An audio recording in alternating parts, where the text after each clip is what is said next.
Okay, so just one more slide. As I say, we're going into year 2 of our F22 ambition, and you can see from today's story, we've laid a lot of the foundations to allow us to get after the growth ambitions that we've got over the next few years. In terms of next year, it won't surprise you, or this year actually, we're almost a month into it, won't surprise you that right at the top of the pile is to commercialise the new Kisumu brewery. And in commercialising the new Kisumu brewery, we also commercialise over 15,000 farmers, and so it's an important piece of work for us, both in terms of giving us the volume that we need, but also the local role we want to play in those societies.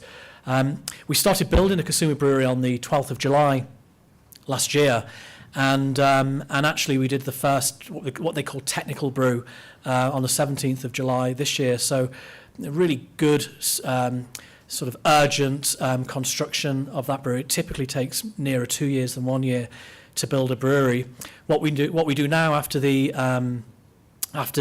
technical brew is we just complete what we call the commissioning of the brewery, which takes another few months, and we believe we'll be selling commercial keg out of that brewery before Christmas. At the same time, and one of the tweaks we made to our strategy was not to go after volume at all costs. So we've done a big piece of work on continuing to build our capability on examining every line of our P&L, so that as we go after this growth, we do so in a margin accretive way. And so you should see in our numbers that we've targeted to expand margin further year on year as we get into F19. Really pleased with the turnaround on our bottled beer business, but we know that it's an iterative process building such an established business, so we will continue to fully fund and fully develop our bottled beer business to keep that growing.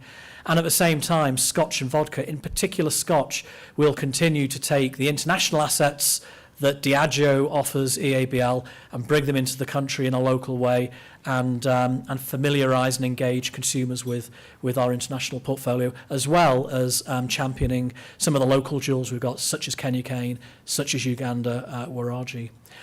Funding all that will continue with a really sharp eye on our productivity agenda. We had a record year last year on eliminating waste, but we still believe there's more we can do to get waste out of the wrong parts of the P&L and the investment profile and into the most dynamic parts that will grow the business. So we'll continue to focus on productivity.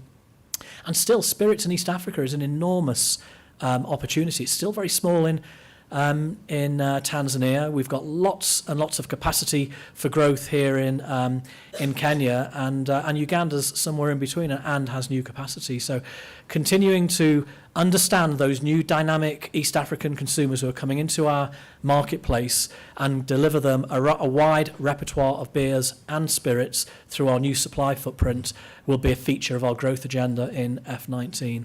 And then again, back to the East African consumer, dynamic, demanding, internationally savvy, so we'll continue to use innovation to make sure that we're engaging our consumers in a contemporary way every day of the year. So we deliver all those, and we continue with an ambition to continue to grow the overall business. And I hope that feels logical to you, given a strategy I laid out a year ago and how I've just reviewed the first year of implementing that strategy.